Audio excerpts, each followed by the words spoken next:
실존주의 철학자 하이데거는 인간의 본질을 불안이라고 말했습니다. 인간이 어디로서부터서 모르지만 이 세계에 던져진 존재이기 때문에 늘 생명에 대한 불안으로 살아간다라고 이 인간을 진단했습니다. 이 불안을 또 다른 표현으로 바꾸자면 사는 게 두렵다 이런 말이죠. 네, 불안한 환경에 대한 두려움, 또 실패할 것 같은 두려움, 또 어떤 문제에 대해서 회피하고 싶은데 직면할 것에 대한 두려움, 또 거절에 대한 두려움 등등 우리 인생에서 경험하는 크고 작은 일들을 해결하며 살아야 하기 때문에 인간의 실제 그 본질은 두려움이 아닌가라고 세상의 철학자들은 이렇게 얘기한 것 같습니다. 그런데 매일 인간이 겪는 이 반복되는 일상 속에서 이런 일들은 우리가 안 가던 길, 미지의 길을 걸어가기 때문에 자연적으로 일어나는 일이라고 우리가 받아들이면 되는데 그렇게 받아들이지 않고 늘 새롭게 간 길은 불안 가운데 가야 한다는 게 인간의 실존이죠. 그런데 왜 자꾸만 우리를 이렇게 사로잡는 이 두려움 가운데 우리가 살아야 될까요? 그것은 본질적으로 에덴 동산에서 아담이 하나님을 떠나 스스로 하나님이 되려고 한 선악관 사건 이후에 발생된 그런 인간의 본질, 바로 두려움의 문제입니다. 스스로 왕이 되어서 내 인생은 나의 것이라고 생각하기 때문에 내가 능력도 없으면서 내가 선택하고 그 결과를 오롯이 내 혼자 책임져야 되기 때문에 그 능력이 없어서 겪는 문제가 바로 이런 두려움의 문제인 것 같습니다. 그렇게 미래는 두렵고 과거는 후회와 자책으로 현재의 인생을 허비하다가 죽는 것이 하나님을 떠난 인생의 모습인 것 같습니다. 그래서 미래에 대한 두려움을 극복하기 위해서 가인이 에녹선을 섞고 자신을 열심히 방비했던 것처럼 우리도 마찬가지죠. 열심히 공부도 하고 비즈니스도 하고 투자도 하고 짝도 가지고 또 미래를 대비하고 열심히 저축도 하고 살아가려고 하지만 막상 문제 앞에 놓여 있을 때는 우리가 대비한 그 대비책들이 한 10%나 발휘할까요? 나머지 90%는 무용지물이 되고 만다는 것을 우리가 살면서 겪게 됩니다. 현재 우리도 우리의 능력 밖에 벌어지는 자연재해나 예상치 못한 국내외 정치, 경제, 외교 또 실업 문제들이 지금 수많은 난제들로 우리나라도 굉장히 우리의 미래가 어떻게 펼쳐질까 참 많이 두렵고 불안한 상황 속에 놓여 있는 것 같습니다. 이런 위기 상황 가운데 그럼 우리 크리스찬들이 어떻게 대처하며 살아야 하는지 하나님은 어떻게 우리가 이 시대를 정말 승리하며 살아내기를 원하시는지 오늘 말씀 본문을 통해서 좀 살펴보았으면 좋겠습니다. 오늘 우리가 읽었던 디모데후서는 바울 사도, 그러니까 사도 바울이 쓴 13권의 서신서 중에 시간상으로 가장 마지막에 쓴 유언과도 같은 서신입니다. 당시 세계는 로마가 지배하고 있었죠. 그리고 특히 이 시대는 그 유명한 황제 미치강이라고 불렸던 네로 황제가 통치하고 있었던 시기입니다. 네로는 로마에서 일어난 그 화재의 책임을 돌리기 위해서 기독교인을 지명하고 마녀 사냥을 해 나가고 있는 상황이었습니다. 이 당시에 사도 바울이 잡혀서 네로의 강께 희생양이 되어야 하는 그런 아주 엄혹한 시기에 기록한 서신이 디모데후서입니다. 디모데후서 1장 15절에 보면 아시아에 있는 모든 사람이 나를 버린 이 일을 내가 아나니 그 중에 부겔러와 허머게네도 있었느니라. 네. 바울이 직면했던 그 배신의 양상이 어떠했는지 이 성경에서는 명확하게 이렇게 기록하고 있지 않기 때문에 우리가 확정하기는 어렵겠지만 아시아에 있는 모든 사람이 나를 버린 일에 있었고 그 배신을 주동했던 사람 중에 부겔로와 허머게네도 있었다는 설명을 거론하고 디모데에게 해상을 이렇게 하는 거 보면 바로 사도 바울이 신실하게 양육했던 그 사람 중에 한 명이었던 것 같습니다. 그런데 그가 배신해서 사도 바울이 잡혀 로마 감옥에 호송되게 된 그 결정적인 사건이 아니었나 추정할 수 있겠지요. 그리고 이제 감옥에서 풀려날 조짐은 보이지 않는 그런 상황 가운데 점점 자신의 앞날이 직시되는 거예요. 사도 바울이 어떤 앞날을 직시했는지 디모데후서 4장 6절을 보면 이렇게 기록되어 있습니다.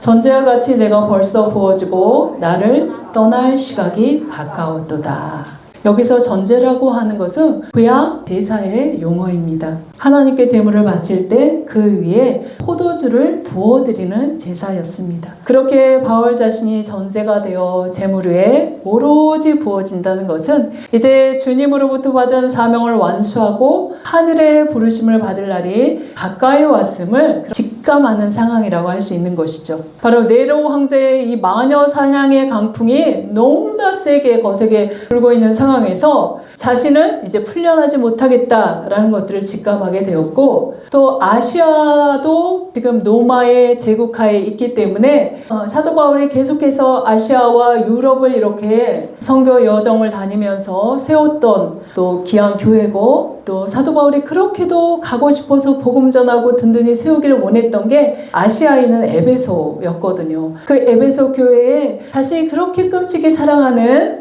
아들 디모데에게 그 교회를 맡기고 이렇게 자기는 로마 감옥에 갇혀 있는 상황인데 소문이 들리는 거예요. 디모데가 상당한 어려움과 고초를 겪고 있다라는 소식을 전해드리니 자신도 어떻게 할 수 없는 그런 상황이지만 이 디모데, 그 사랑하는 아들이 같이 사역할 때 나이가 어린 젊은 그런 종이었고 경험도 부족했고 성격도 소심해서 늘 위장병을 달고 살았던 스트레스에 너무 취약한 그런 어린 종이 그 고통을 당한다고 이야기를 들으니 이게 디모데에게 서신을 써야 되겠다 해서 기록한 서신입니다. 이 권문의 말씀이 당시뿐만 아니라 지금 그 신약 시대를 살아가고 있는 성령 시대를 살아가고 있는 우리에게도 여전히 동일하게 해당되는 말씀이기 때문에 유언과 같이 전해진 이 말씀이 이 시대도 우리에게 두려움의 문제를 극복해야 될 시기이기 때문에 오늘 이 말씀을 통해서 우리가 어떻게 이 시대를 살아내야 되는지 한번 지혜를 얻었으면 좋겠습니다. 디모데후서 1장 7절입니다. 하나님이 우리에게 주신 것은 두려워하는 마음이 아니요 오직 능력과 사랑과 절제하는 마음이니. 사도 바울이 감옥에 갇혀 재판을 받고 있으면서 자신이 아무리 진리를 호소해도 그 진리와 진실을 왜곡하는 불공정한 이 재판을 받고 있는 상황에서 자신이 정말 얼마나 분노가 나고 호소하고 싶고, 그리고 로마 황제 네로에게 나는 노마십니다 하면서 막 당당하게 외치고 싶지만 그 로마 황제 네로의 강기에 어떻게 할 수가 없는 상황이었습니다. 그렇기 때문에 자신도 극도의 스트레스를 받는 상황에서 이 디모데에게 뭐라고 말합니까? 두려워하지 말라.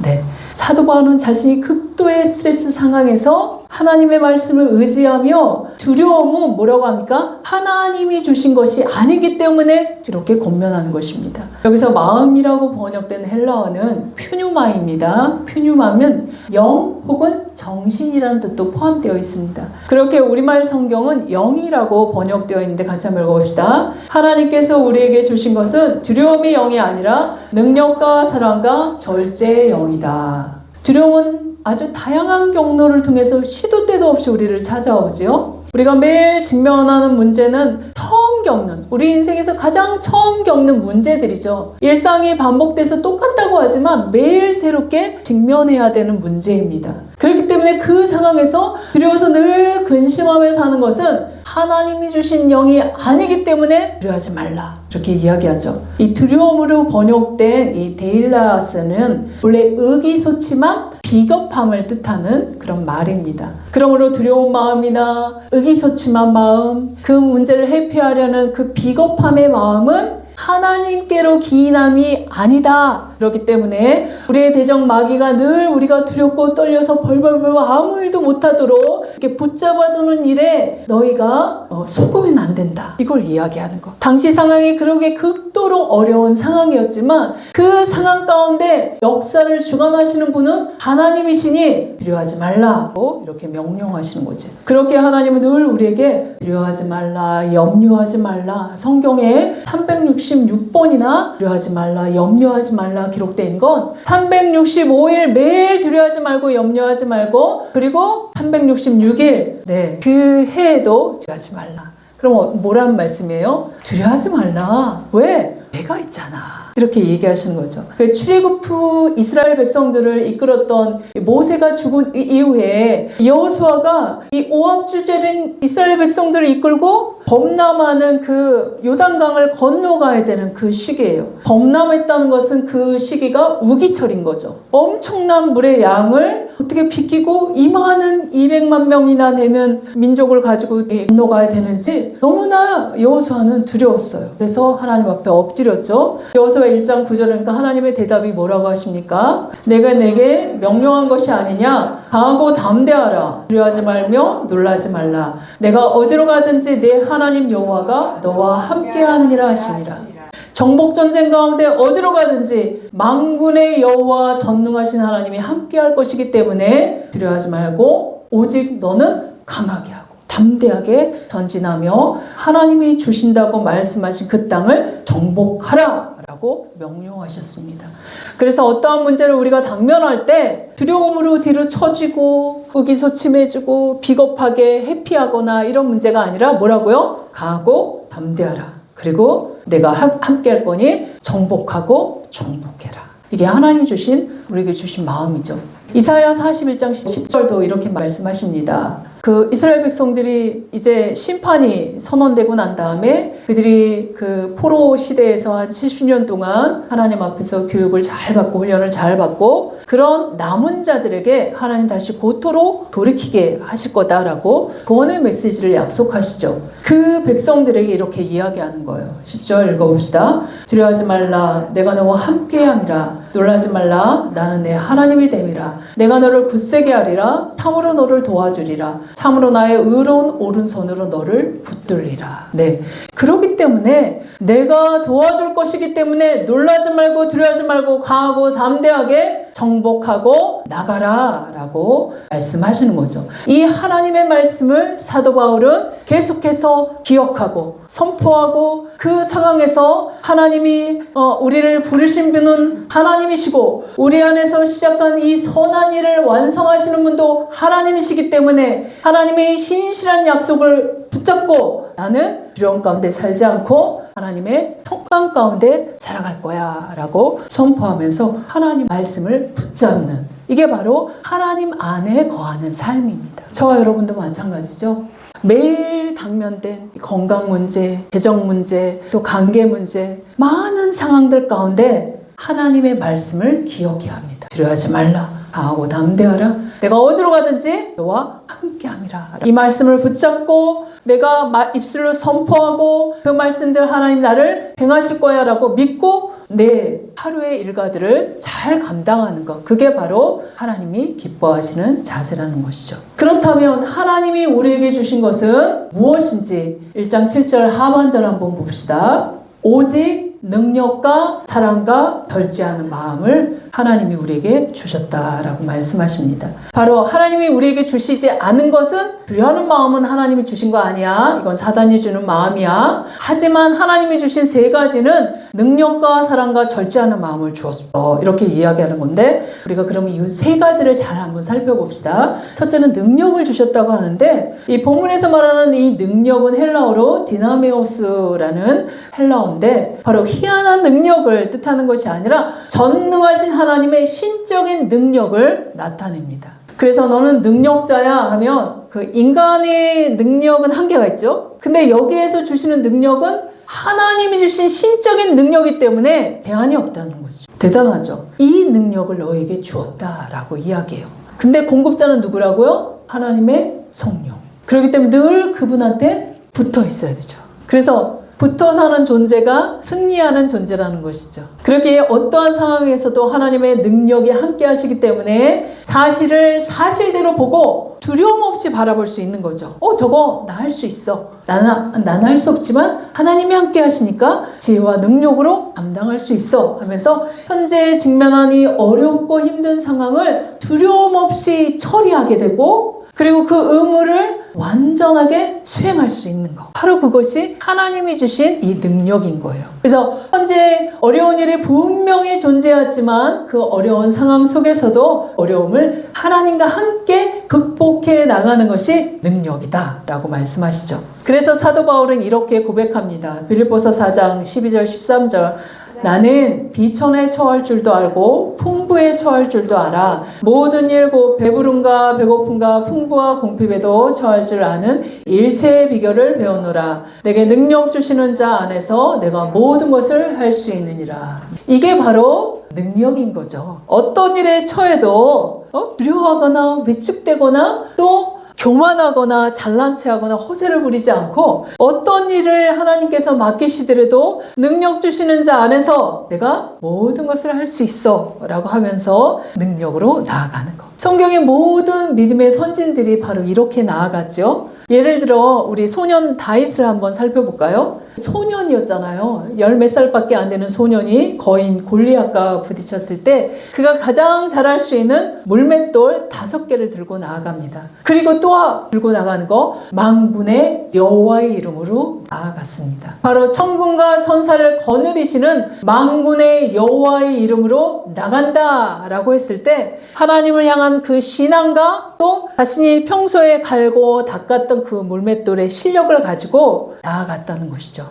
그런데 5개를 들고 나갔는데 첫 번째 던진 그 돌멩이 하나가 어디에 박혔죠? 골리앗의 이마에 그냥 그대로 갖다 박혀버려서 골리앗이 그 자리에서 즉사할 수밖에 없었어요. 이것들은 다윗이 양들을 돌면서 현장에서 얼마나 많은 실패와 실수와 또 많은 경험들을 통해서 얼마나 많이 물맷돌을 돌렸기에 한 번에 맞출 수 있었을까요? 이런 것처럼 이 다윗이 그 양들을 돌면서 그 많은 실력들을 그렇게 쌓았던 것처럼 우리도 마찬가지입니다. 삶의 현장에서 매일 고군분투하는 그런 전쟁과 같은 사자와 이리떼가 나의 우리를 막 덮치려고 하는 많은 일들이 있죠. 비즈니스를 하면 정글과 같은 비즈니스, 잡을 얻으려 하더라도 경쟁자들이 많아서 정글과 같죠. 또 우리 학생들이 공부를 해도 너무 많은 학생들이 경쟁을 하기 때문에 정글과 같은 이 세상에 고군분투해야 돼요. 그런데 우리의 삶의 현장에서 그 고군분투하는 그것들을 가지고 계속해서 실력을 쌓고 할 때 우리가 그 고군분투하면서 했던 그 실력을 가지고 하나님께서 능력을 더하심으로 그 일들이 돌파된다는 것. 이게 바로 하나님의 방법입니다. 그렇기 때문에 우리도 매일 당면하는 이 문제들을 두려움 가운데 회피하는 것이 아니라 크고 작은 문제들을 그 사실 그대로 우리가 직면하고 하나님께 도움을 요청하고 하나님과 함께 해결해 나갈 때 능력과 실력을 겸비한 하나님의 사람들이 된다는 것이죠. 하나님께서 우리에게 주신 것은 아무 문제가 없는 것이 아니라 그 문제 속에서 하나님을 의지하고 직면하고 나아갈 때 그 문제를 해결해 주실 수 있는 능력을 그때그때마다 부어주시는 것이 하나님의 방법입니다. 그렇기 때문에 우리는 실패를 감수하고 나서도 직면하고 돌파하고 도전해 나가는 것이죠. 왜냐하면 하나님이 함께 하시기 때문에 그 실패도 의미가 있는 실패인 거죠. 그래서 하나님 편에 봐서는 실패가 아닌 거죠. 그래서 이런 경험들을 통해서 우리가 하나님의 도우심을 경험하고 또 우리가 실패하고 좌절했을 때 하나님의 위로하심을 또 경험하게 되고 그와 함께하는 경험치가 늘어가기 때문에 믿음과 능력을 겸비한 하나님의 사람이 되는 것입니다. 그럴 때 우리는 어떠한 문제가 딱 왔을 때 어떻게 해야 된다고? 그 문제를 두려움 없이 직면하고 또 하나님의 능력을 장착해서 그동안 쌓은 나의 실력을 가지고 나아가는 것. 그것이 최선의 방책이다 라고 이렇게 생각하시고 매일의 삶에서 주님을 의지하시며 도전하시며 돌파하는 우리 오늘이 복음교회 귀한 성도님들 되시기를 주의 이름으로 소망합니다. 그리고 둘째로 하나님이 우리에게 주신 마음은 무엇이라고 합니까? 사랑의 마음을 하나님이 주셨다라고 얘기하는데 사랑은 헬라어로 뭐죠? 아가페스의 사랑, 아가페의 사랑입니다. 아가페의 사랑은 하나님께서 우리에게 주신 무조건적이고 절대적인 사랑을 이야기해요. 사도 바울은 이 디모데에게 주님의 능력과 더불어 하나님이 너에게 주신 그 절대적이고 무조건적인 사랑을 계속해서 그 마음에 담아라 라고 말씀하시는 거죠.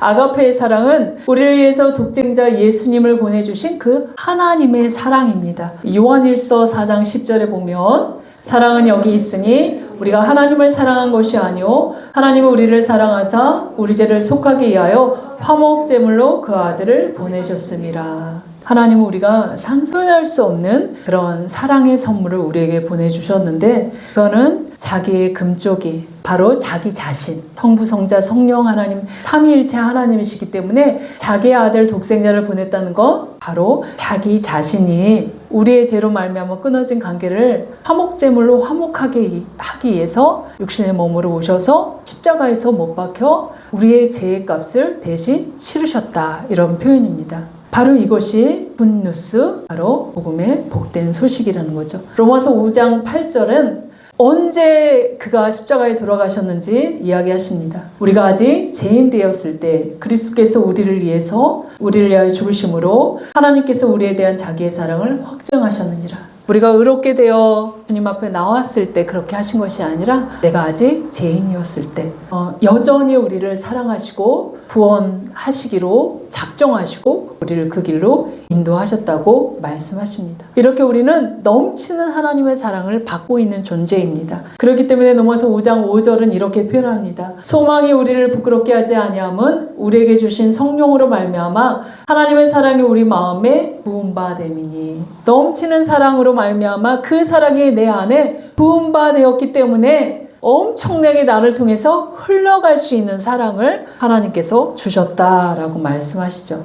내 자신을 봤을 때는 사랑할 능력이 없는데 하나님의 부은바 되는 사랑을 매일같이 묵상하고 받으면 이 사랑이 주변에 흘러간다는 것이죠. 그래서 사랑 받으면 받을수록 사랑하는 자가 되는 것이죠. 그래서 사도 바울은 예수님을 만난 이후에 자신에게 몰두하거나 집착하지 않았습니다. 그 전에 예수님 만나기 이전에는 자기가 항상 옳다고 바리새인으로서 옳고 그름만 정죄하는 사람이었습니다. 그래서 스데반이 죽을 때 함께 했죠. 그리고 예수님을 믿는 자들을 다 잡아서 핍박하는 그런 사람이었죠. 하지만 그가 다메섹 도상에서 예수님을 만난 이후에 그 사랑이 부음받는 사랑으로 인식되니까 하나님의 사랑이 계속해서 흘러가서 엄청난 고난과 핍박과 매맞음과 배고픔과 그 고통 가운데서도 계속해서 복음을 전하며 그 사랑을 전하는 그런 주의 종이 된 것은 하나님의 사랑, 그 감당할 수 없는 하나님의 사랑이 부어지기 때문에 계속해서 그 일들을 감당했다고 성경은 이야기하고 있습니다. 그래서 고난과 핍박 가운데에서도 계속 복음을 전할 수 있는 건 순교할 수 있는 능력도 그 하나님의 사랑 때문에 그렇게 할 수 있는 것입니다. 저와 여러분도 끝도 없는 그 주님의 사랑을 늘 묵상해야 됩니다. 그래서 아침에 일어나면 눈 뜨자마자 그 십자가의 사랑을 묵상하며 감사로 시작하고 저녁에 자기 전에도 오늘 하루 사랑해 주신 그 하나님을 감사로 돌려드리고 그 일을 의도적으로 해야 됩니다. 왜냐하면 우리가 문화라는 게 있잖아요. 우리 엄마 아빠한테 늘 그 격려받고 사랑받고 칭찬받고 이렇게 축복의 말 그런 축복의 그 표현들을 많이 받고 자라지 않았어요. 우리 한국 문화가 약간 좀 안 좋게 생각하는 문화 때문에. 그렇기 때문에 나는 조금만 잘못하면 나는 사랑받지 못한 자라고 굉장히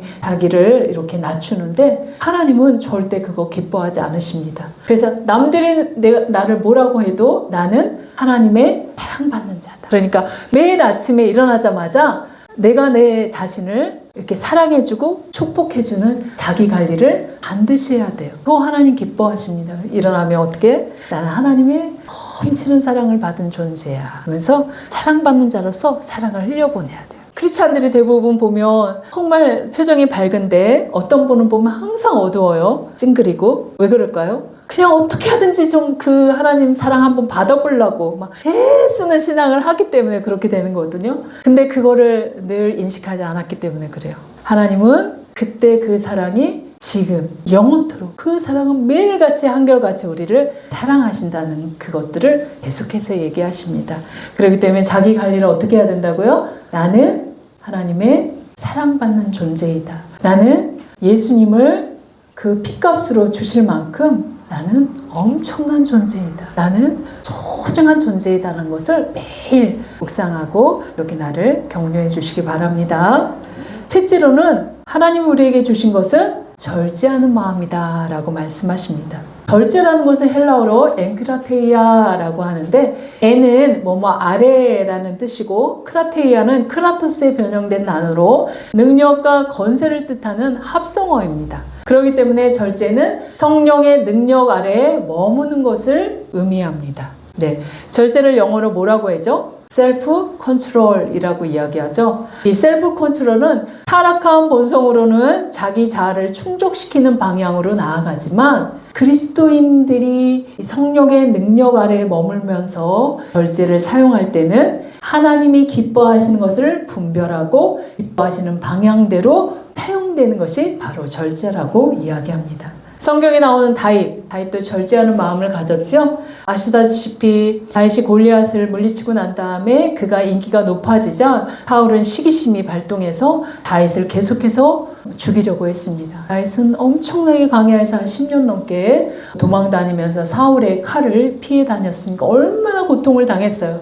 그런데 그가 엔게디 광야 굴에 숨어 있을 때 사울이 볼일을 보려고 그 광야 굴 속으로 들어왔을 때 다윗의 부하들이 하나님 우리에게 때를 주신 것 같습니다. 사울을 죽입시다 라고 얘기했을 때 다윗은 죽이지 않습니다. 그가 절제하지요. 하나님이 주신 기회라고 사울왕을 제거하지 않습니다. 사무엘상 24장 6절 한번 읽어봅시다. 자기 사람들에게 이르되 내가 손을 들어 여호와의 기름 부음을 받은 내 주를 치는 것은 여호와께서 금하시는 것이니 그는 여호와의 기름 부음을 받은 자가 됨이니라 하고 내가 왕을 죽이고 싶어도 죽일 수 없다. 하나님의 말씀에 보니까 원수 갚음은 하나님의 손에 있다. 그리고 그는 하나님이 기름 부어 세우신 왕이다. 그렇기 때문에 하나님의 손에 놓아드려야 된다. 이렇게 하면서 다윗은 그를 건드리지 않았습니다. 하나님을 의식하며 하나님이 기뻐하시는 일이 무엇인지 알았기에 정적을 제거할 수 있는 힘이 있었음에도 절제하는 다윗의 모습을 볼 수 있는 것이죠. 또 창세기에 등장하는 이삭도 절제하는 마음을 가진 그런 아주 인물 중에 한 명이죠. 리브가가 결혼한 다음에 아이가 없었어. 20년이 지나도록 아이가 없어요. 그렇다면 당시에는 종을 통해서 아이를 생산할 수 있는 그런 시대였기 때문에 충분히 그렇게 할 수 있었습니다. 아브라함도 하갈이라는 종을 통해서 이스마엘을 낳았죠. 이복형 이스마엘처럼 또 다른 여인을 얻어서 아이를 낳을 수 있었음에도 불구하고 절제했습니다. 그리고 기도하며 20년 동안에 기다리다가 하나님이 마침내 쌍둥이 야곱과 에서를 그렇게 선물로 주신 것을 기쁨으로 받았습니다. 아브라함의 그 애굽의 종 하갈을 통해서 나온 그 이스마엘 때문에 중동 전쟁의 그 엄청난 그 고통의 씨앗을 뿌렸지만 이삭은 그렇게 하지 않았죠. 정말 우리 한 세대로 끝나는 것이 아니라 세대는 계속해서 이렇게 내려가기 때문에 우리의 절제하는 그 하나의 선택으로 말미암아 우리 당대와 후대에 걸쳐서 엄청난 그런 일들이 벌어지는 것입니다. 그렇기 때문에 우리는 어떻게 해야 될까요? 굉장히 우리가 정갈하게 살아야 되는 것이죠. 네. 하나님의 사람들이 주님과 동행하며 맺는 성령의 9가지 열매, 하이라이트도 절제라고 성경에 기록되어 있습니다.